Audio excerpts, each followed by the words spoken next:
어젯밤 목포에 상륙한 태풍 쏠릭이 한반도를 대각선으로 관통한 뒤 오늘 오전 강릉을 통해 동해로 빠져나갔습니다. 양식장이 파도에 휩쓸리고 가로수가 쓰러지기도 했지만 내륙을 지나는 동안 세력이 약해져 당초 우려보다는 피해가 크지 않았습니다. 한반도에 접근해 올 때까지만 해도 대단한 위세를 떨치던 태풍 쏠릭은 상륙과 동시에 급격히 약해졌습니다. 기상청이 수십 차례나 경로를 수정하고 상륙 지점도 당초 충남 서해안에서 전남 남해안으로 바꿀 만큼 변화무쌍했는데 태풍 쏠릭과 관련한 의문점들을 짚어보겠습니다. 뇌물수수와 공무상 비밀 누설 등 18가지 혐의로 재판에 넘겨진 박근혜 전 대통령에게 2심 법원이 징역 25년에 벌금 200억 원을 선고했습니다. 이재용 삼성전자 부회장의 승계를 도와주고 뇌물을 받은 혐의가 추가로 인정되면서 징역 1년이 늘고 벌금도 20억 원 많아졌습니다. 법원은 뇌물을 준 이재용 삼성전자 부회장을 위한 삼성그룹의 승계 작업이 존재했고 이에 대한 이 부회장의 묵시적 청탁도 있었다고 인정했습니다. 앞서 승계 작업과 청탁을 모두 인정하지 않았던 이 부회장의 2심 판결과 완전히 다른 판단이어서 앞으로 대법원 판결이 주목됩니다. 드루킹 일당의 댓글 조작 사건을 수사한 허익범 특별검사팀이 김경수 경남도지사와 드루킹 김동원 씨 등 12명을 재판에 넘겼습니다. 특검은 김 지사에 대해 댓글 조작에 가담해 포털 사이트의 업무를 방해한 혐의 등을 적용했습니다. 다음 주 월요일엔 수사 결과를 발표합니다. 이산가족 2차 상봉이 지금 금강산에서 진행되고 있습니다. 이번 상봉은 북측 신청자들이 남측 가족을 찾아온 자리였는데 그동안 죽은 줄 알고 제사를 지내왔다가 60여 년 만에 만나게 된 형제도 있었습니다. JTBC 뉴스룸 지금 시작합니다.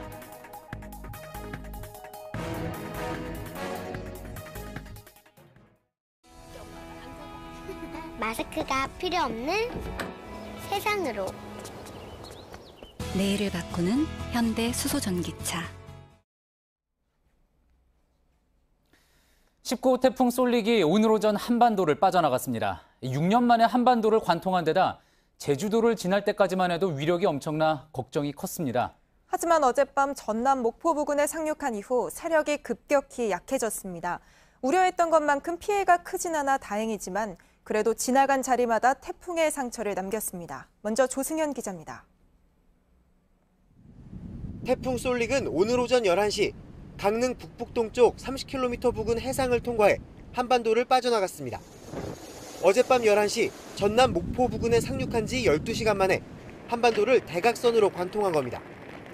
상륙 지점과 인접한 전남 진도와 완도 등에서 담장이 무너지는 등 일부 피해가 발생했습니다. 반면 당초 예상보다 진로가 남쪽으로 바뀌면서 서울 등 수도권을 강타할 거란 예측은 빗나갔습니다. 전주와 대전 등 내륙을 지나는 동안엔 빠른 속도로 세력이 약해졌습니다. 하지만 쏠릭은 마지막까지 호락호락하지 않았습니다. 한반도를 빠져나가기 전 강원 영동 지역에 많은 비를 뿌렸습니다. 설악산엔 오늘 하루에만 215mm가 쏟아졌고 양양 강현면의 시간당 강수량은 53.5mm를 기록했습니다. 양양 현북면에선 계곡물이 넘쳐 아스팔트 도로가 산산조각 났습니다. 그래도 2010년 곰파스만큼 큰 피해를 낼 것이란 우려는 빗나갔습니다. 지금까지 인명피해는 실종 1명, 부상 2명으로 잠정 집계됐습니다. 현재 동해상을 지나고 있는 태풍 쏠릭은 내일 오전 일본 삿포로 서쪽 해상에서 소멸될 것으로 보입니다. JTBC 조승현입니다. 태풍 쏠릭은 지난 8해 동안 그야말로 한반도를 들썩이게 했습니다. 이 폭염을 몰아낼 거라는 기대가 처음에는 있었다가 루사나 곤파스 같은 괴력의 태풍으로 커질 우려도 나왔었죠. 기상청 담당자가 이런 태풍은 처음이라고 말할 정도였는데 이 쏠릭의 극적인 행보를 이상화 기자가 정리했습니다. 쏠릭이 발생한 16일은 서울 폭염경보 30하루째, 무더위가 정점에 달한 날이었습니다. 처음엔 기나긴 폭염을 끝낼 구원투수란 기대가 컸습니다. 한반도를 덮은 뜨거운 공기에 튕겨져 나간 앞선 태풍과는 달랐습니다. 하지만 상황은 반전됩니다.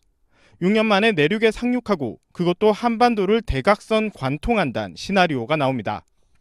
지난 2012년 이후 6년 만에 우리나라에 직접 영향을 미치는 것으로 갈팡질팡했던 태풍 경로와 도착 시간은 공포스럽기까지 했습니다. 기상청은 수십 번 예상 경로를 바꿉니다. 상륙 예상 지점은 동해안에서 여수로, 하루 자고 나면 수도권으로 이동했습니다. 경로마다 곰파스, 루사 같은 과거 끔찍했던 태풍이 비교 사례로 소환됐습니다. 같은 시기 발생한 20호 태풍 시마론이 보기 드문 현상을 일으킬 거란 전망도 나왔습니다. 쏠릭이 지난 16일, 시마론은 이틀 뒤에 발생했습니다. 가까워지면 서로 간섭 혈상이 발생할 가능성이 커지는데요. 일본어자 이름을 따서 후지와라 효과라고 부릅니다. 그리고 한국과 미국, 일본 기상청은 매일 다른 예보를 내놓고 베끼듯 수정했습니다. 상륙 하루 전 긴장감은 극에 달합니다. 스치듯 지나친 일본 규수에선 수천 세대 이재민이 발생했고 이곳은 관광지로도 유명한 곳인데 태풍의 영향으로 관광객들의 모습은 찾아볼 수 없습니다. 제주도는 상륙도 하지 않았는데 초속 62m라는 엄청난 바람 기록을 남겼습니다. 태풍이 언제쯤 제주도하고 가장 지금 가까워집니까? 현재 연결 상태가 고르지 못해서 앵커의 질문이 잘 들리지 않습니다만은 제주를 지난 태풍은 변덕을 부리기 시작합니다. 시속 4km 느림보 걸음을 하는가 하면 예상 상륙 지점이 충남 태안반도부터 정남 영광까지 100km 차이가 날 정도로 예측 불허했습니다. 그리고 가던 길을 극적으로 꺾어 결국 목포 부근을 통해 한반도에 입성했습니다. 태풍을 정면으로 맞아야 한다는 예보에 잔뜩 긴장했던 수도권은 한숨 돌렸습니다. 첫 발을 디딘 남해안에선 일부 상처를 남겼지만 이후는 우려한 것보다 요란하지 않았습니다. 선풍기 3단 바람보다 못하단 우스갯소리가 나올 정도였습니다. 그래도 실종 1명, 부상 2명의 안타까운 피해를 남긴 제19호 태풍은 상륙 12시간 만인 오늘 오전 11시쯤 한반도를 떠났습니다. JTBC 이상화입니다. 예, 쏠릭은 당초 우려했던 만큼은 아니었지만 남부지방에는 적지 않은 피해를 남겼습니다. 전복 양식장이 크게 부서졌고 시설물 파손도 잇따랐습니다. 정진명 기자입니다. 태풍 쏠릭이 휩쓸고 간 바닷가에 부서진 양식장 시설물이 여기저기 널려 있습니다. 바다 위에 남겨진 양식장들도 서로 뒤엉켜 버렸습니다. 태풍이 덮친 이곳 전복 양식장은 곳곳이 부서져 물에 잠겼고 그나마 멀쩡해 보이는 것도 고정줄이 풀려 파도에 휩쓸려 나갔습니다. 전남 완도에서만 전복 양식장 수천 칸이 피해를 입었습니다. 로프도 낡은 거는 좀 오래된 건 다 갈아주고 땄도 다 확인도 하고 다 했지만 과수원 바닥이 마치 눈이 내린 듯 떨어진 배들로 가득합니다. 올봄 냉해와 여름 폭염을 견뎠지만 태풍의 강한 바람은 이겨내지 못했습니다. 경기와 강원, 전남에서는 이재민 46명이 생기기도 했습니다. 도로 4곳과 상하수도 67곳, 버스 승강장 2곳 등 공공시설의 파손도 잇따랐습니다. 피해는 대부분 제주와 전남, 강원 등에 집중됐습니다. 태풍의 직격탄을 맞은 제주에서는 복구 작업이 본격적으로 시작됐습니다. 지붕이 날아간 체육관을 고치고 부러진 전신줄을 치우는 작업이 이어졌습니다. 정전 피해를 입은 2만 6천여 가구는 모두 복구가 완료됐습니다. JTBC 정준명입니다.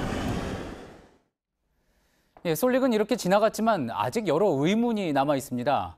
먼저 기세등등하던 쏠릭이 왜 급격하게 약해졌고 또 상륙 직전까지 왜 그렇게 경로가 계속 바뀌었는지 여러 가지 의문입니다. 사회부 윤영탁 기자와 하나하나 짚어보도록 하겠습니다. 자, 윤영탁 기자, 역사적으로 세력이 상당히 강했던 태풍들과 비교되던 쏠릭입니다. 가장 먼저 궁금한 거는 이 정작 한반도에 상륙해서는 왜 이렇게 갑자기 약해졌느냐 하는 부분입니다. 네, 먼저 키워드로 좀 알려드리겠습니다. 시속 4km. 이 단어로 설명을 할 수 있겠습니다. 예. 제주 근처를 지나면서 급격히 속도를 줄인 쏠릭은 어제 정오쯤 목포 부근에 다가서면서 시속 4km로 더 느려졌습니다. 느림보라는 별명이 붙을 정도였죠. 기상청 관계자들도 놀랐는데 이때가 방향을 90도로 꺾은 순간입니다. 앞서 22일엔 북태평양 고기압이 삐쭉 튀어나와 앞을 가로막은 적이 있었는데 이때도 이렇게까지 느리진 않았습니다. 태풍 시마론이 잡아당긴 것 아니냐 이런 추측이 그래서 나왔습니다. 우리는 태풍의 중심으로 경로를 이야기하지만 이미 태풍의 반 정도는 전남 육지에 걸쳐 있었고 지상과의 마찰로 많은 에너지가 소진됐다는 분석입니다. 예, 그러니까 태풍의 속도가 느린 상황에서 반 정도가 육지에 걸쳐 있었기 때문에 그런 것이다. 그런 이야기 같은데요. 이 태풍이 육지에 상륙하면 원래 세력이 좀 약해진다는 거는 뭐 이미 알려진 사실 아닙니까? 그런데 왜 유독 쏠릭만 이렇게 더 급격하게 약해졌는지가 궁금합니다. 네, 아시겠지만 태풍은 반시계 방향으로 빠르게 회전하는 구름 덩어리입니다. 예. 육지에 닿는 순간 회전이 빠른 상층부와 회전이 급격하게 늘어진 하층이 분리되면서 전체적으로 회전력이 약해지는 겁니다. 통상 태풍은 육지에 비바람을 쏟아내면서 약해지는데 쏠릭은 이걸 목포 앞바다에서 다 한 겁니다.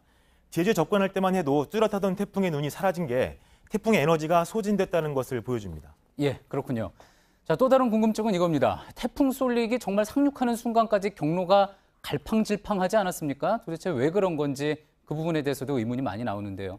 네, 어제와 그제 일본 기상청은 저녁마다 우리 기상청과 미국과는 많이 다른 예상 경로를 내놨습니다. 결과적으로 쏠릭은 그 경로대로 움직였습니다. 본격적으로 한반도에 접근한 이번 주 내내 한미일 기상당국은 발표 때마다 경로를 수정해야 했을 정도로 예측 불허였습니다. 기상청은 태풍의 반경이 워낙 넓기 때문에 경로나 상륙 지점 예측은 그렇게 중요하지 않다. 또 70km 안팎의 오차 안에 들어오기 때문에 문제가 없다고 해명했습니다. 경로에 따른 피해가 분명히 큰 차이를 보이는 만큼 저희도 관련 보도를 많이 했고 국민들도 한미일 경로를 실시간으로 비교해가며 높은 관심을 보이기도 했습니다. 예, 그렇게 해서 경로가 그렇게 예측하기 어려웠던 것, 갈팡질팡했던 거, 결국 기상청은 북태평양 고기압의 불안정한 움직임 때문이다 원인으로 그렇게 지목을 했던 거죠. 네, 이건 수차례 설명을 드렸는데 세력이 매우 강해진 시마론이 지속적으로 북태평양 고기압을 밀어냈고 그 영향으로 고기압의 중심이 동쪽으로 빠지면서 경로가 급격하게 바뀌었다고 하는 게 기상청의 설명입니다. 예, 그런 부분을 감안해도 쏠릭의 이번 움직임 상당히 이례적이었다는 점은 부인할 수 없을 것 같습니다. 그래서 더 이 태풍의 상응호 효과, 그러니까 후지와라 효과라고 했죠. 많은 또 시청자들이 후지와라 효과에 대해서도 익숙하게 많이 듣게 됐는데 그 부분이 이제 관심을 더 끌게 된 거였죠. 네, 맞습니다. 두 개의 태풍 자체가 함께 한반도로 북상하는 것 자체가 흔히 볼 수 있는 일이 아니고 2012년 태풍 덴빈과 볼라벤이 후지와라 효과로 추정되는 극심한 경로 변경을 했던 만큼 태풍 간 상호작용 가능성을 지속적으로 저희가 제기해왔던 겁니다. 기상청의 앞선 설명도 분명히 맞는 말입니다. 그러나 90도 회전 또 거북이 걸음을 하던 태풍이 한반도를 빠져나갈 땐 시속 50km를 넘는 등 설명이 더 필요한 부분도 있습니다. 때문에 태풍끼리 서로 상호작용을 한 게 아니냐 이런 분석이 나오는 겁니다. 이번엔 극단적인 경로 이탈은 일어나지 않았습니다만 기상 이변이 놀라운 일이 아니게 된 요즘 태풍의 상호작용에 대한 더 구체적인 연구는 필요해 보입니다. 예, 그동안 너무 보도를 통해서 걱정을 한 것 아니었느냐라는 이야기들도 좀 나왔는데 그만큼 경로 예측이 힘들어서 대비를 더 단단하게 할 수 있었고 그만큼 피해를 줄일 수 있었다는 점은 분명할 것 같습니다. 윤영탁 기자였습니다. 그동안 수고 많았습니다. 예, 이번 태풍 쏠릭은 특히 비보다 바람으로 인한 피해가 컸습니다. 앞으로 언제 또 다른 태풍이 한반도를 향할지 예측하기는 힘듭니다. 하지만 이번에 최소한 태풍을 대비하는 차원에서 어떤 면이 부족했는지는 잘 파악할 수가 있었습니다. 박상욱 기자의 보도입니다. 지난 22일 제주 서귀포 자동관측기에 기록된 최대 순간 풍속은 초속 20m였습니다. 곳곳에 간판이 날아가거나 유리창이 깨졌고 굵은 야자수도 맥없이 부러졌습니다. 철제 구조물은 엿가락처럼 휘었고 나무가 뿌리째 뽑힌 곳도 있었습니다. 바람의 위력을 설명할 때 흔히 인용되는 설명은 보퍼트 풍력계급에 따른 겁니다. 이에 따르면 당시 속도는 큰 바람 등급으로 잔가지가 꺾이고 걷기 힘든 상태에 해당합니다. 실제 서귀포의 피해와 비슷한 상황이 되려면 노대바람, 즉 2단계 더 높은 등급이어야 합니다. 대비도 훨씬 철저히 했어야 하는데 현실과 등급 분류가 맞지 않는 겁니다. 바람과 함께 파도도 거세진 22일 아침부터 서귀포 해안가 곳곳엔 출입 통제선이 설치됐습니다. 하지만 선을 넘어 파도를 지켜보거나 사진을 찍는 경우도 많았습니다. 제지할 근거가 불분명하기 때문입니다. 태풍 예보도 아쉽습니다. 22일 우리 기상청이 태풍의 위치를 발표한 것은 4번, 가장 자주 업데이트를 한 23일에도 8번에 불과했습니다. 매시간 위치를 알렸던 일본의 3분의 1 수준입니다. 시시각각 이동하는 태풍의 위치를 신속히 파악해 적절한 대비를 하는 데 턱없이 부족합니다. JTBC 박상욱입니다. 부산은 태풍 쏠릭과는 상대적으로 거리가 멀었던 곳이었습니다. 그런데도 밤새 부산에선 전기가 끊기고 교회 첨탑이 부러지는 등 크고 작은 강풍 피해가 잇따랐습니다. 구석찬 기자가 취재했습니다. 부산 기상청 앞 도로입니다. 갑자기 번쩍하더니 전신주에서 불꽃이 쏟아져 내립니다. 강풍에 날아온 이물질에 맞아 전선이 터진 겁니다. 인근 146가구에는 전기가 끊겼습니다. 기장군 장안읍 955가구에도 비슷한 정전 사고가 났습니다. 광안리에서 초속 28.7m의 바람이 관측되는 등 부산 곳곳에서 초속 20m가 넘는 강한 바람이 불었습니다. 해운대 해수욕장도 마찬가지입니다. 백사장에선 온종일 이렇게 모래바람이 불어닥쳤고 바다에선 맹렬한 파도가 계속 휘몰아쳤습니다. 건물 6층 옥상의 15m짜리 교회 첨탑이 바람에 부러지고 가로수가 쓰러지는 등 집계된 피해만 70건이 넘었습니다. 진짜 날아갈 것 같더라고요. 무섭네요. 부산은 태풍 쏠릭의 이동 경로에서 200km나 떨어져 있었습니다.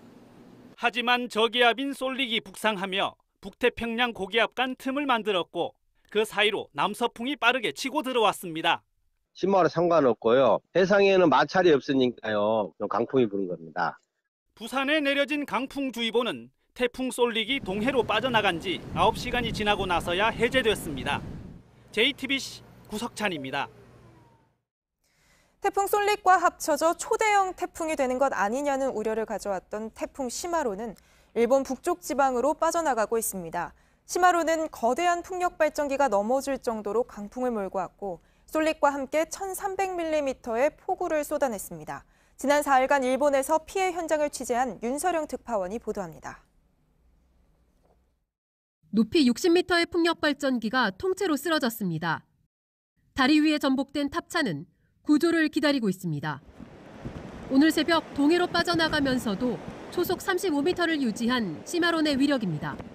지난 23일 밤 일본 시코쿠 지역으로 상륙한 시마론은 강풍을 동반한 채 많은 비를 몰고 왔습니다. 고베공항엔 1시간에 136mm가 쏟아졌고 와카야마현에선 밤사이 강이 범람했습니다. 시코쿠 지역엔 쏠릭과 시마론의 영향으로 지난 21일부터 나흘간 강수량이 1,320mm에 달한 곳도 있었습니다. 긴키 지역과 도카이 지역을 중심으로 13만여 가구의 전기 공급도 끊겼습니다. 시마로는 덩치에 비해 빠른 시속 50km의 속도로 이동해 오전 3시를 기해 일본 열도를 빠져나갔습니다. 190만여 명에 내려졌던 피난 권고도 단계적으로 해제되고 있습니다. 일본 사회는 지난달 초 220명 넘게 숨진 집중호우의 피해가 재현되지 않은 것에 안도하는 모습입니다. 일본 기상당국은 내일 오전까지 150mm의 비가 더 내릴 수 있다며 산사태 등에 대비할 것을 당부했습니다. 도쿄에서 JTBC 윤서령입니다. 저희가 준비한 태풍 소식은 여기까지입니다. 다시 무더위 소식인데요. 올여름 전국 평균 폭염일수가 31.2일을 기록해 역대 최장 기록을 세웠습니다. 다음 주 초까지 비가 내린 뒤에는 다시 30도를 넘는 곳이 속출할 전망인데 올해는 그야말로 폭염의 해로 기록될 것 같습니다. 강신우 기자입니다. 쩍쩍 갈라진 논과 말라버린 하천. 한 달이 넘게 지속된 폭염은 그야말로 재앙이었습니다. 6년 만에 태풍이 한반도를 관통하며 더위는 잠시 주춤했습니다. 하지만 이런 모습을 근본적으로 돌려놓기엔 역부족이었습니다. 50mm 정도 갖고는 해가라는 데 좋을 것 같아요. 물이 흐를 수 있으려면 100mm 이상 와야 하천의 수위가 올라오고. 그런데 당장 주말 동안 다시 기온이 오르고 다음 주 초반 잠시 비가 내리고 나면 전국 곳곳에 30도를 웃도는 더위가 계속될 전망입니다. 태풍도 튕겨내며 위세를 떨쳤던 북태평양 고기압이 며칠간 주춤했지만 쏠릭과 시마론이 지나간 뒤 다시 팽창하며 한반도에 영향을 미칠 것으로 보입니다. 이미 올해 폭염일수는 지난 22일에 31.2일을 기록해 1994년의 최장 기록 31.1일을 넘어섰습니다. 최고 기온은 물론 서울의 열대야 지속 일수 등 폭염 관련 기록은 모두 갈아치웠습니다. 기상청은 다만 한반도 폭염을 부추겼던 티베트 고기압의 세력이 약해져 낮 최고 기온이 35도를 넘지는 않을 것으로 내다봤습니다. JTBC 강신우입니다. 오늘 박근혜 전 대통령의 2심 재판에서 징역 25년과 벌금 200억 원이 선고됐습니다. 이 1심 재판보다 형량은 1년 늘고 벌금도 20억 원 많아졌습니다. 삼성으로부터 받았다는 뇌물 액수가 늘었기 때문인데 이 중요한 건 이번 판결에서 박 전 대통령과 이재용 삼성전자 부회장 사이에 승계 작업을 돕기 위한 묵시적인 청탁이 있었다고 인정했다는 점입니다. 앞서 이 부회장의 항소심에선 뇌물 혐의 중 절반을 인정하지 않았고 또 승계와 관련한 청탁도 없었다고 결론 낸 바가 있습니다. 이렇게 뇌물을 받았다는 쪽의 2심 판단과 줬다는 쪽의 2심 판단이 180도 다르게 나오면서 이제 모든 시선은 대법원으로 집중되고 있습니다. 먼저 임지수 기자의 보도입니다. 박근혜 전 대통령의 뇌물수수 등 혐의에 대해 2심 재판부가 징역 25년에 벌금 200억 원을 선고했습니다. 지난 4월 1심 판결과 비교해 징역 1년이 늘고 벌금은 20억 원이 불어났습니다. 1심과 달리 삼성이 최순실 씨 측 동계스포츠 영재센터에 낸 지원금 16억 2천여만 원이 뇌물로 인정됐기 때문입니다. 박 전 대통령이 이재용 삼성전자 부회장의 경영권 승계 현안을 알고 있었고 이를 도와준 대가로 영재센터 지원금을 받았다고 본 겁니다. 재판부는 형량을 밝히기 전 정치 권력과 경제 권력의 부도덕한 거래는 민주주의의 본질을 훼손한다고 밝혔습니다. 또 정당한 이유 없이 법정 출석을 거부해 실체적 진실이 밝혀지길 바라는 국민의 마지막 여망마저 철저히 외면했다고 지적했습니다. 공범인 최순실 씨에 대해선 1심과 같은 징역 20년을 선고했고 벌금은 20억 원 늘어난 200억 원을 물렸습니다. JTBC 임지수입니다. 오늘 재판에서는 그동안 쟁점이던 여러 사안에 대해서도 특검 수사팀의 손을 들어주는 판단이 잇따라 나왔습니다. 먼저 최순실 씨의 딸 정유라가 사용한 말 3마리가 뇌물로 인정이 됐습니다. 또 박근혜 전 대통령의 지시가 적힌 안종범 수첩의 증거 능력도 받아들여졌는데 이 둘 모두 이재용 부회장의 2심 재판부는 인정하지 않았던 사안들입니다. 강버들 기자입니다. 최순실 씨 딸 정유라 씨가 탔던 말 3마리가 뇌물에 포함되는지에 대한 판단은 매번 달라졌습니다. 이재용 부회장 1심 재판에선 정 씨의 승마 훈련 비용뿐 아니라 말 구입비까지 뇌물로 받습니다.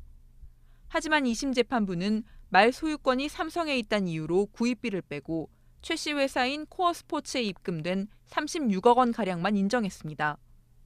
오늘 박근혜 전 대통령의 2심 재판부는 말 구입비까지 포함시켜 뇌물 금액을 70억 원으로 판단했습니다. 실질적인 사용 처분 권한이 있다면 소유권이 이전되지 않아도 뇌물로 볼 수 있다는 겁니다. 재판부는 또 2018년 아시안게임까지 정 씨를 지원한다는 뇌물 약속도 있었다고 했습니다. 안종범 수첩의 증거 능력에 대한 판단도 갈렸습니다. 이재용 부회장 2심 재판부는 수첩의 증거 능력을 인정하지 않았지만 오늘 재판부는 박 전 대통령의 지시를 받아 적은 부분은 증거로 인정할 수 있다고 밝혔습니다. 다만 재판부는 박 전 대통령이 안전수석에게 불러줬던 기업인들과의 면담 내용은 간접 증거로도 활용할 수 없다고 판단했습니다. JTBC 강버들입니다. 오늘 판결에서 박 전 대통령의 형량이 늘어난 건 이재용 삼성 부회장과 직접적으로 간접적으로 연결이 되어 있습니다. 취재기자와 함께 이 부분에 대해서 좀 더 이야기 나눠보도록 하겠습니다. 자, 강현석 기자, 네. 박 전 대통령 형량 1년 더 늘어났습니다. 자, 이재용 부회장과 관련이 있다고 했는데 구체적으로 어떤 내용인지 한번 좀 짚어볼까요? 네, 일단 1심 결과부터 먼저 살펴보면 박 전 대통령 1심에서 인정됐던 뇌물수수 액수의 총액은 231억 원이었습니다. 예. 이 가운데 승마 지원 부분에서 말보험료 2억 4천만 원 정도가 오늘 무죄로 뒤바뀌었습니다. 예. 그리고 삼성이 동계스포츠 영재센터에 16억 원을 지원했던 혐의가 무죄에서 유죄로 바뀌었습니다. 결과적으로 16억 원에서 2억 4천만 원 정도를 빼면 대략 1심보다 14억 원 정도 뇌물수수 액수가 늘어났고 뇌물수수 액수가 늘어났기 때문에 형량도 1년 더 늘어나게 된 겁니다. 예, 그러니까 말을 지원한 부분에 대해서는 뇌물로 인정이 됐지만 그 말에 대한 보험료 부분 2억 원 정도는 그거는 직접적으로 정유라가 이득을 취한 게 아니기 때문에 그 부분에 대해서 뇌물죄로 인정하지 않은 그런 거군요. 자, 영재센터를 지원한 돈이요 16억 원이라고 했습니다. 이 부분 1심에서는 박근혜 전 대통령 1심 재판에서는 인정이 안 됐었는데 이번에 뇌물로 인정이 된 거잖아요. 왜 그렇게 된 겁니까? 네, 역시 1심과 비교하면 1심에서는 이 부회장의 경영권 승계를 위한 그 명시적 그리고 묵시적 청탁이 없었다고 봤습니다. 예. 그런데 2심에서는 이를 뒤집었죠. 좀 구체적으로 살펴보겠습니다. 지난 2015년 7월 17일 삼성물산과 제일모직 합병안이 주주총회를 통과를 하게 되는데 재판부는 주주였던 국민연금공단이 합병에 찬성표를 던지도록 박 전 대통령이 지시 또는 승인을 했다고 판단을 했습니다. 예. 이후 합병이 이루어지고 나서인 7월 25일 이 두 사람이 독대를 하게 되죠. 근데 이 자리에선 당연히 박 전 대통령이 삼성 승계 현안을 알고 있었다 이렇게 또 판단을 했습니다. 그리고 이듬해 2월 결정됐던 동계스포츠영재센터에 대한 16억 원 지원도 결과적으로는 삼성 승계 작업을 도와준 그 대가였다고 판단을 한 겁니다. 예. 자, 그러니까 영재센터를 지원하는 과정에서 이 부회장의 승계를 위한 묵시적인 청탁이 있었다. 이번에는 그렇게 본 거군요, 분명히. 자, 오늘 선고, 그 이 부회장 앞으로 이제 재판이 상고심이 남아 있는데 어떤 영향을 주게 될까요? 네, 앞서 리포트에서 보셨지만 오늘 판결에서는 이제 정유라 씨를 위한 말 3마리 지원이 모두 뇌물로 판단이 됐고 또 영재센터 지원금 16억 원도 역시 뇌물로 뒤바뀌었습니다. 예. 게다가 승계 작업을 위해서 청와대가 직접 나섰다는 그런 새로운 판단까지 나왔죠. 당장 이 부회장이 2심에서 단 36억 원만이 뇌물로 인정이 됐었는데 이 뇌물 공여 액수가 86억 원까지 늘어날 수도 있는 상황입니다. 예. 회사 돈을 빼돌려서 뇌물을 줬다는 이런 구조이기 때문에 뇌물 액수가 늘어나면 횡령 액수가 같이 늘어나게 됩니다. 그렇겠죠. 예. 그런데 횡령액이 50억 원이 넘게 되면 그 5년 이상의 형이 선고될 수 있습니다. 따라서 향후 재판 과정에서 기존의 집행유예 4년 부분이 유지될 수 있을지도 주목됩니다. 예. 그만큼 죄가 더 무거워지기 때문에 집행유예 부분이 유지되지 못할 수도 있다. 그런 이야기인 거군요. 자, 이렇게 해서 어쨌든 국정농단 사건의 2심 재판은 다 끝나게 된 거죠. 네.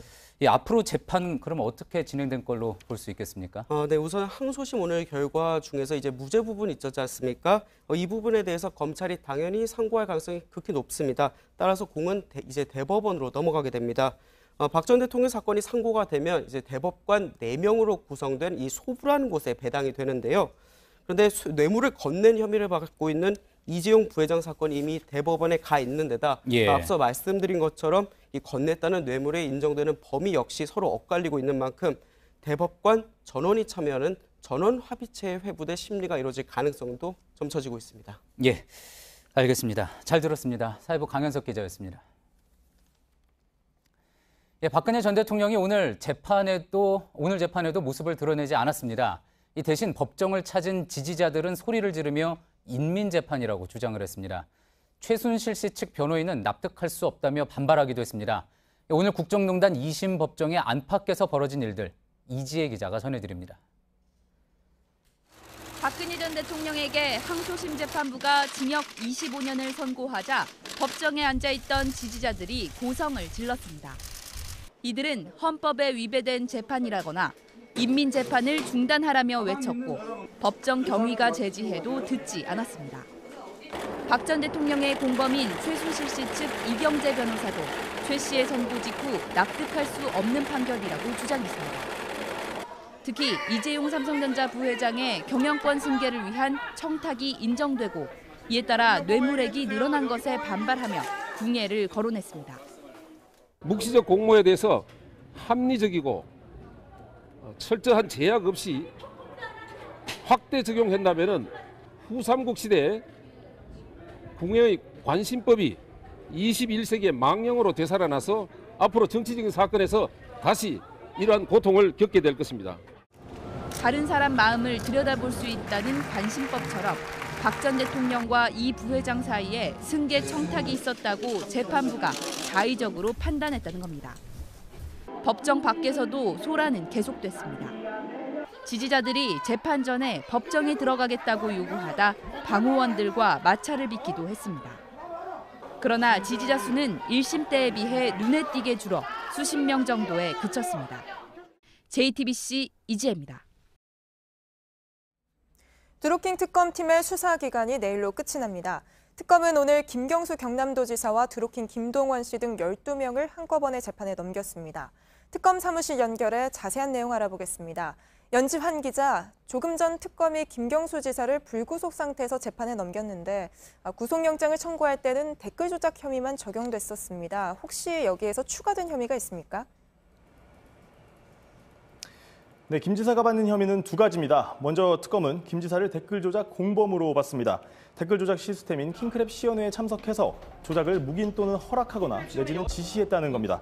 또 앞서 구속영장 청구 단계에서 빠졌던 공직선거법 위반 혐의도 포함됐습니다. 김 지사가 지방선거를 도와달라면서 드루킹 측에게 오사카 총영사 자리 등 일본 외교관 자리를 제안했다는 건데요. 김 지사 측은 그동안 이 같은 혐의에 대해 모두 사실이 아니라며 강력하게 반발해왔습니다. 댓글 공모 혐의 등에 대해선 앞서 영장이 한 차례 기각된 바 있기 때문에 향후 이뤄질 재판에서 어떤 결과가 나올지 주목됩니다. 네, 오늘 재판에 넘긴 사람 대부분이 드루킹 일당인데 이들은 어떤 혐의를 받고 있나요? 네, 오늘 기소된 드루킹 일당 10명 중 9명은 댓글 조작에 가담한 혐의입니다. 드루킹 김동원 씨와 최측근 도모 변호사를 포함해서 킹크랩을 개발하고 운영하는 데 관여했던 드루킹 측 인터넷 카페 회원들입니다. 여기에 드루킹 김 씨와 자금책 파로스, 도모 변호사를 포함해서 또 청와대 행정관으로 추천받은 윤모 변호사는 정치자금법 위반 혐의도 받고 있습니다. 특검은 이들이 2016년 총선을 앞두고 고 노회찬 정의당 의원에게 불법 정치자금을 건넨 것으로 판단했습니다. 허익범 특검은 다음 주 월요일 수사 결과를 직접 발표할 예정입니다. 네, 특검 사무실에서 연지환 기자였습니다. 사법농단 수사 속보입니다. 양승태 대법원장 시절 재판 거래에 깊숙이 관여한 의혹을 받는 인물이죠. 이규진 부장판사의 3년치 업무 수첩을 검찰이 확보했습니다. 여기엔 법원 행정처 수뇌부의 내부 회의 내용은 물론이고 양승태 대법원장이 직접 내린 지시들도 날짜별로 세세히 담겨 있다고 합니다. 검찰은 이 수첩이 사법농단 의혹을 풀 결정적 증거, 이른바 스모킹건으로 판단하고 있습니다. 이가혁 기자입니다. 검찰은 지난 20일 이규진 서울고등법원 부장판사의 법원 사무실을 압수수색했습니다. 당시 검찰은 이 부장판사의 업무수첩 3권을 제출받았습니다. 이 부장판사가 대법원 양형위원회 상임위원으로 근무한 2015년부터 2017년까지 3년 동안 작성한 일지입니다. 여기엔 전국 법원의 인사와 행정 업무를 총괄하는 법원행정처 수뇌부의 논의 내용이 빼곡히 적혀 있는 것으로 전해졌습니다. 당시 행정처 차장이 소집한 회의가 매일 열렸는데 이 부장판사도 참석했습니다. 특히 매주 금요일에 있었던 행정처장 주재 회의는 윗선 5명만 참석해 이른바 5인 회의라고 불렸는데 양승태 당시 대법원장의 지시사항 등 민감한 내용이 주로 논의된 것으로 알려졌습니다. 이 부장판사는 어제 검찰 조사에서 업무 일지는 모두 본인이 직접 작성한 것이며 실제 있었던 사실을 적은 것이라고 진술했습니다. 검찰은 이 부장판사의 업무 수첩을 통해 양승태 전 대법원장 등 윗선을 향한 수사가 탄력을 받을 것으로 보고 있습니다. JTBC 이가혁입니다. 청와대가 이르면 다음 주 개각을 단행할 것으로 보입니다. 대여섯 개 부처 장관이 바뀔 가능성이 거론되고 있는데 기무사의 계엄령 문건 보고 경위로 논란에 휩싸였던 송영무 국방부 장관이 교체될지도 관심입니다. 이성대 기자입니다. 청와대 내에선 이르면 다음 주 개각이 단행될 거란 전망이 나옵니다. 청와대 측은 교육부와 국방부, 고용노동부, 여가부, 환경부, 그리고 산자부 등이 개각 대상이 될 수 있다고 밝혔습니다. 다만 문 대통령의 최종 결심에 따라 일부 축소될 가능성이 있습니다. 가장 큰 관심은 송영무 국방부 장관의 교체 여부입니다. 문 대통령이 지난달 말 송 장관을 비롯해 계엄령 문건 보고 경위와 관련된 사람들에 대해 잘잘못을 따져봐야 한다고 밝히면서 경질론에 무게가 실렸습니다. 문 대통령은 송 장관 교체 여부를 놓고 막판까지 고심하고 있는 걸로 알려졌습니다. 청와대는 지난 6월 지방선거 이후 성과가 부진한 장관 일부를 교체하려고 했지만 야당과의 협치 내각을 위해 개각을 미뤄왔습니다. 그러나 야당 반발로 협치 내각이 사실상 무산되자 9월 정기국회가 시작되기 전 개각으로 가닥을 잡았습니다. 장하성 정책실장과 엇박자 논란을 빚은 김동연 경제부총리는 유임으로 결정됐습니다. JTBC 이성대입니다. 국회의원의 외유성 출장 의혹, 저희가 여러 차례 보도해드렸습니다. 오늘은 예산 낭비를 감시해야 할 국회 예산정책처장이 최근 다녀온 출장에 대해 전해드리려고 합니다. 공기업들의 현지 사업을 살펴보는 게 주요 일정이었는데 저희가 취재해보니 호텔에서 아침밥을 같이 먹거나 한두 시간 사무실을 방문한 게 전부였다고 합니다. 송승환 기자입니다. 지난 5월 말 김춘순 국회 예산정책처장은 직원 3명과 출장길에 올랐습니다. 일주일간 우즈베키스탄, 카자흐스탄, 조지아 등 중앙아시아 3개국을 방문했는데 경비로 2,600만 원이 들었습니다. 일정의 상당 부분은 공기업인 수출입은행, 코트라, 수자원공사로부터 현지 사업을 보고받는 데 쓰였습니다. 하지만 한 기관의 보고는 호텔에서 아침 식사를 하는 것으로 대체됐습니다. 토요일 날인데 호텔로 이제 찾아가서 말씀드린 업무 보고를 드렸다 그러더라고요. 조찬을 같이 하면서 해볼 때 이제 보통 1시간 하고. 또 다른 기관의 보고에도 하루가 배정됐지만 사무실을 한두 시간 방문한 게 전부였다고 합니다. 왔다가 그냥 가셨다고 설명 듣고 애로사항이었죠. 성취하고 가셨다고 지금. 이에 대해 김 처장은 공적인 업무만 봤을 뿐 별도의 관광 일정은 없었다면서 남는 시간은 해외 인사와 만남을 준비했고 호텔 주변을 둘러봤을 뿐이라고 말했습니다. 예산정책처 직원들은 과거에도 여러 차례 해외 공기업 시찰에 나섰습니다. 하지만 당시 제출된 출장 보고서들은 공기업 홈페이지 자료를 그대로 옮겨놓는 등 부실한 경우가 대부분이었습니다. JTBC 송승환입니다. 서울 숙명여고에서 쌍둥이 자매가 나란히 문이과 1등을 해 논란이 됐었습니다. 의혹이 커지자 서울교육청이 특별장학에 나섰는데 두 자매가 나란히 같은 오답을 적은 것으로 확인됐습니다. 그중에는 주관식 문제도 포함돼 있어 문제가 유출됐다는 의혹에 더 힘이 실리게 됐습니다. 빅민경 기자입니다. 서울 숙명여고에서 나란히 문이과 1등을 한 쌍둥이 자매의 아버지는 이 학교 교무부장이었습니다. 두 학생의 성적이 1학년에 비해 큰 폭으로 오르자 학생과 학부모 사이에서 문제 유출 의혹이 일었습니다. 결국 교육청이 특별 장학에 나섰습니다. 그 결과 두 학생이 같은 오답을 5차례 적어낸 사실이 확인됐습니다. 모두 나중에 출제 오류가 확인돼 정답이 정정된 문제였습니다. 이 중에는 과학 과목 주관식 문제도 있었습니다. 이 때문에 시험 문제나 답안지가 유출됐을 수 있다는 주장에 힘이 실리게 됐습니다. 하지만 교육청은 아직은 신중한 입장입니다. 자매가 함께 공부한 만큼 같은 문제에 오답을 적었을 수 있기 때문입니다. 서울교육청은 감사 결과를 분석한 뒤 오는 29일 결과를 공식 발표합니다. 교육부는 이달 초 숙명여고 사례가 불거지자 교사인 부모와 학생인 자녀가 같은 학교에 다니지 못하도록 원칙적으로 금지하겠다고 밝혔습니다. JTBC 백민경입니다. 원로 가수 최희준 씨가 오늘 82살의 나이로 세상을 떠났습니다. 1960년 서울대 법학과 재학생으로 가수로 데뷔한 최 씨는 대표곡 하숙생과 우리 애인은 올드미스 등으로 사랑을 받았습니다. 1995년엔 정계에 입문해 국회의원으로 활동하기도 했습니다. 최 씨의 장례는 가수협회장으로 치러지며 빈소는 서울 강남 성모병원 장례식장입니다. 예, 지금 금강산에서는 이산가족 상봉이 진행되고 있습니다. 어제 태풍 때문에 누구보다 마음 졸였을 텐데요. 시간이 조금 지연되기는 했지만 오늘 2차 상봉이 차질 없이 진행되고 있는 걸로 전해집니다. 삼청동 남북회담본부의 취재기자를 연결해 보겠습니다. 자, 김소현 기자, 오늘 예정대로 상봉이 진행이 됐죠?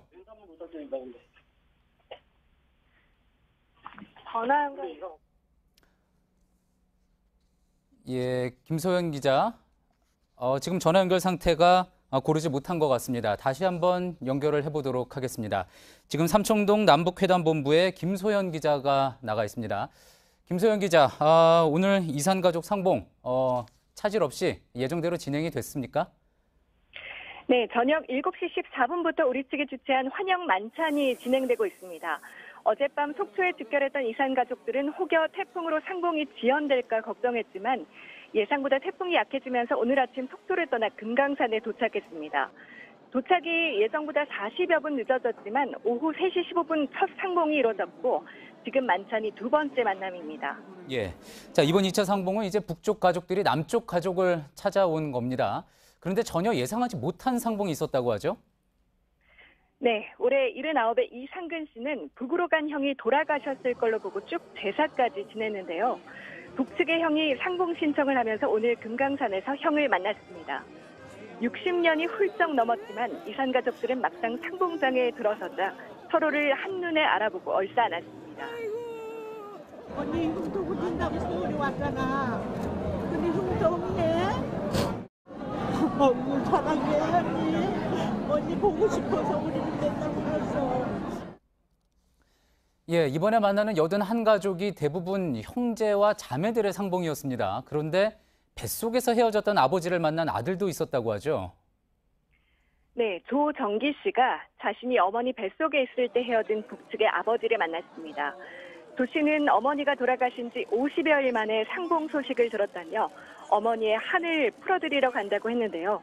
부자의 상봉 순간도 보겠습니다. 어머니는 어쩌시고 그랬어요. 한 달 20일 만에 연락 받았잖아요. 미리 했으면 68년을 기다렸잖아요. 예, 상봉 시간이 하지만 너무 짧아서 벌써부터 안타깝다는 이야기가 많이 나오는 것 같습니다. 앞으로 남은 일정은 어떻게 됩니까? 일정은 1차 상봉 때와 같습니다. 내일은 객실에서 가족들끼리 만나 도시락을 먹습니다. 마지막 날인 일요일에 작별 상봉과 점심 식사까지 3일간 총 12시간의 만남을 갖고 남측 가족들은 속초로 돌아옵니다. 예, 삼청동 남북회담본부에서 김소연 기자였습니다. 연결이 다소 매끄럽지 못했던 점 시청자 여러분께 사과드립니다. 자, 폼페이오 미국 국무장관이 다음 주 초 평양을 방문한다고 직접 밝혔습니다. 이번이 4번째 방북인데 미국 국무부는 김정은 위원장과의 면담 계획은 없다고 선을 그었습니다. 여론의 기대치는 좀 낮추면서 북한과는 막판까지 신경전을 벌이는 모습입니다. 정효식 특파원입니다. Steve Biegun is joining our team as the special representative for North Korea. He and I will be traveling to North Korea next week to make further diplomatic progress towards our objective. 폼페이오 장관이 현재 포드 자동차 부사장인 비건 신임 대북 특별대표와 함께 다음 주 초 방북 계획을 발표했습니다. 부시 행정부 때 국가안보회의 사무국장을 지낸 비건에게 실무 협상 책임을 맡기면서 북미 회담을 정례하는 한편 자신에게 쏠린 부담도 던 겁니다. 이어 나워트 국무부 대변인은 브리핑에서 김정은 위원장과 면담 일정이 없으며 기대도 하지 않고 있다고 밝혔습니다. 북핵 리스트 신고를 기대하느냐는 질문에도 앞서가지 않겠다. 비핵화 작업엔 시간이 걸린다며 기대치를 낮췄습니다. 외교 소식통들은 과거 김 위원장과 면담이 예정에 없이 이뤄졌던 것처럼 북한이 의도적으로 확답을 주지 않고 있을 가능성이 크다고 전했습니다. 북한이 김 위원장 면담 여부에 대해 확답을 주지는 않았지만 국무부는 계속해서 면담 성사를 기대하는 분위기입니다. 폼페이오 장관이 다음 주 평양에 도착할 때까지 물밑 줄다리기는 계속될 것이란 분석이 나옵니다. 워싱턴에서 JTBC 정효식입니다. 26년 만에 대형 허리케인의 직접 영향권에 든 미국 하와이가 연방 재난 지역으로 선포됐습니다. 곳에 따라 700mm가 넘는 폭우가 쏟아져 홍수 피해가 속출하고 있는데 하와이 계신 분들 주의하시기 바랍니다. 이한주 기자입니다. 불어난 계곡물이 성난기세로 쏟아집니다. 마을 도로는 물바다로 변했고 폭우로 앞마당이 사라진 주택은 위태로워 보입니다. 허리케인 레인의 영향권 안에 든 하와이 본섬의 모습입니다. 평균 300mm, 최대 760mm의 폭우가 내리면서 섬 곳곳에서 물난리가 이어지고 있습니다. 레인이 하와이에 직접 상륙하진 않았지만 비를 머금은 강우대가 560km에 달해 피해가 커졌습니다.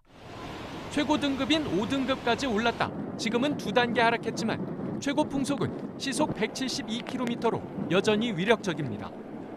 레인은 앞으로 4, 5일 동안 700mm 이상의 비를 더 뿌릴 것으로 예보되고 있습니다. 트럼프 대통령은 하와이를 연방 재난 지역으로 선포하며 최악의 상황에 대비하라고 지시했습니다. 하와이가 허리케인의 직접적인 영향을 받은 것은 1950년대 이후 3차례에 불과하며 레인 이전에는 26년 전 이니키가 마지막이었습니다. JTBC 이한주입니다. 패스트푸드점 부엌에 뚫린 작은 구멍을 따라가 보니 국경 너머 멕시코의 한 가정집에 도착했습니다. 160m 길이 땅굴의 입구였던 건데 마약 조직의 마약 운반 통로로 드러났습니다. 김준영 기자입니다. 미국 연방수사국 요원들이 좁은 지하 터널을 수색합니다. 총격전을 벌이며 추격하는 대상은 터널을 통해 마약을 운반하는 마약 갱단입니다. 멕시코의 마약 조직을 다룬 영화의 한 장면입니다. 이와 유사한 마약 땅굴이 미국과 멕시코의 국경에서 발견됐습니다. 마약이 드나드는 통로는 치킨 전문점인 KFC 매장 부엌에 뚫린 지름 20cm 남짓의 작은 구멍이었습니다. 애리조나주 산루이스에 있는 이 매장에서 연결되는 땅굴은 국경 너머 멕시코의 한 가정집 침실로 이어집니다. 땅속 깊이는 6.7m에 폭은 0.9m, 길이는 180m입니다. 경찰은 한 남성이 KFC에서 플라스틱 상자 여러 개를 싣고 가는 걸 수상히 여겨 검문하다 이 통로를 발견했습니다. 매장의 건물주였는데 상자 안에는 코카인 등 마약 168kg이 담겨 있었습니다.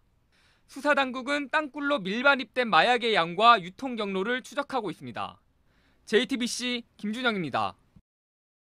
지리산에 방사했지만 계속해서 90km 떨어진 경북 김천의 수도산으로 이동했던 반달 가슴곰이 결국 수도산으로 거처를 옮기게 됐습니다. 이 반달 가슴곰은 지난 5월 세 번째로 수도산을 향해 가다가 교통사고를 당하기도 했습니다. 지난 15일 서울 서대문구의 한 교회 옥상에서 20대 여성이 미성년자 시절 교회 부목사로부터 성폭행을 당했다는 유서와 함께 숨진 채 발견됐습니다. 경찰은 구체적인 사망 원인과 성폭행이 있었는지를 확인하기 위해 내사에 들어갔는데 해당 부목사는 혐의를 부인하는 것으로 전해졌습니다. 워싱턴에서 이틀 동안 열린 미중 차관급 무역 협상이 별다른 성과 없이 끝났습니다. 미국은 중국의 지적재산권 침해와 산업 보조금 문제에 대해 해결 방안을 촉구했고 중국은 기존의 수입 확대 입장을 고수했다고 외신은 전했습니다. 중국 외교부는 양국이 접촉을 지속할 것이라고 밝혔고 미국 백악관은 추가 일정에 대해 언급하지 않았습니다.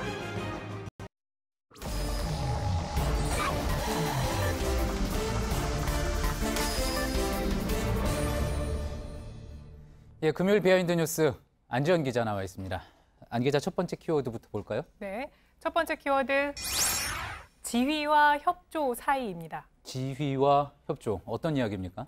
네, 오늘 남영신 기무사령관이 국회 국방위 전체회의에 출석해 한 말이 논란이 됐는데요. 이 발언부터 들어보시죠. 예. 제가 그런 우려가 있어서 저의 명의로 각 군에 원복하는 지휘관들에게 지금 원복 인원들이 그런 인원이 아니라는 것을 분명히 지휘서신을 다 발송을 했습니다. 그러니까 기무사 해체로 약 750명이 원대 복귀하는데 이들이 모두 불법행위 가담자라는 누명을 쓸 판이다. 이런 문제 제기를 자유한국당 황영철 의원이 제기하자 이에 대해서 남 사령관이 자신도 그런 우려가 있어서 각 군에 서신을 보내놓았다. 이렇게 하면서 지휘 서신이라는 표현을 쓴 게 문제가 된 겁니다. 예, 그러니까 해명을 하는 과정에서 지휘라는 단어를 쓴 게 이제 문제가 된 거군요. 그렇습니다. 이 국방위원인 정의당 김종대 의원도 해당 문제점을 꼬집어왔는데요. 이 발언도 들어보시죠. 예. 제가 그 얘기 듣는 순간 가슴이 철렁하는 느낌이 들어요. 죄송합니다. 제가 표현이 잘못됐습니다. 기무사령관이 뭔데 각군에 지휘 서신을 보내고 저런 발상. 예?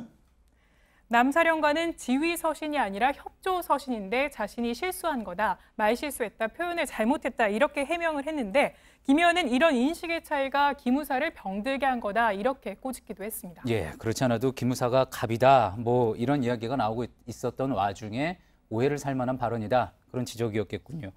근데 말실수라고 하기에는 뭐 협조와 지휘 이 두 단어 간의 간극은 분명히 큰 것 같습니다. 네, 또 현실에 대입하면 그 간극은 확연히 차이가 나는데요.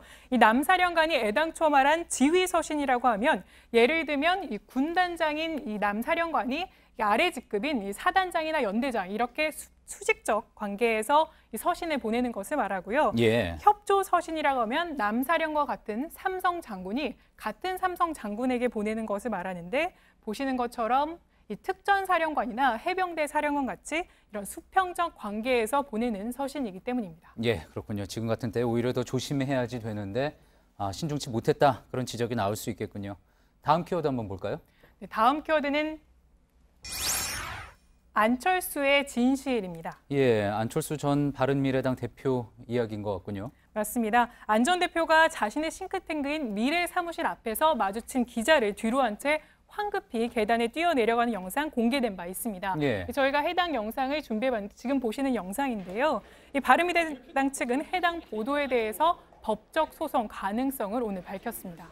그러니까 여러 가지 질문을 던지는 이제 기자를 피해서 황급히 내려가는 모습, 저걸 이제 보도를 했다는 건데 어떤 이유 때문에 법적 소송까지 이야기가 나오게 된 겁니까? 네, 해당 영상과 함께 보도된 기사의 표현이 문제가 됐습니다. 이 해당 기사를 저희가 가져왔는데 이 제목은 왜 안철수는 비상계단으로 줄행랑 쳤을까? 또 부제로 비상구 계단으로 황급히 도망 이렇게 표현을 했는데 여기서 줄행랑, 도망이라는 표현이 문제 삼은 겁니다. 그러니까 상황을 왜곡했다는 건데요. 예. 안철수 전 대표 측에 오늘 입장을 물어보니까 안철수는 어찌 보면 이제 안철수 전 대표는 자연인에 불과한데 과한 표현이다. 조롱하듯이 그렇게 하면 안 된다. 이렇게 말하기도 했습니다. 예, 그러니까 도망간 게 아닌데 도망이라고 보도를 했다. 이 부분이 문제가 된 거군요. 네, 맞습니다. 그런데 당내에서는 벌써 또 다른 목소리가 나왔습니다. 이준석 당대표 후보의 말이었는데요. SNS에 해당 보도가 나간 당일에 이렇게 안 전 대표는 뭔가 이런 상황에서 음험한 계략을 꾸미는 분이 아니다. 그냥 바쁘셔서 그러셨을 것이다 라고 사실상 안 전 대표의 행동을 비꼬았고요. 오늘 법정 소송 계획이 나오자 또다시 SNS에 올렸는데 오늘은 이런 글을 올렸습니다. 그러니까 왜 화가 났는지 자기는 의문이다. 갑자기 계단을 2개씩 뛰어내려갔다고 전해지면 도망이라도 볼 수 있지 않겠냐. 이렇게 직격탄을 날린 겁니다. 예, 그렇군요. 자, 그런데 안철수 전 대표 이 사실 독일로 출국한 줄로 알았는데 국내에 있었다는 게 알려지면서 또 뭐 화제가 된 거 아니겠습니까?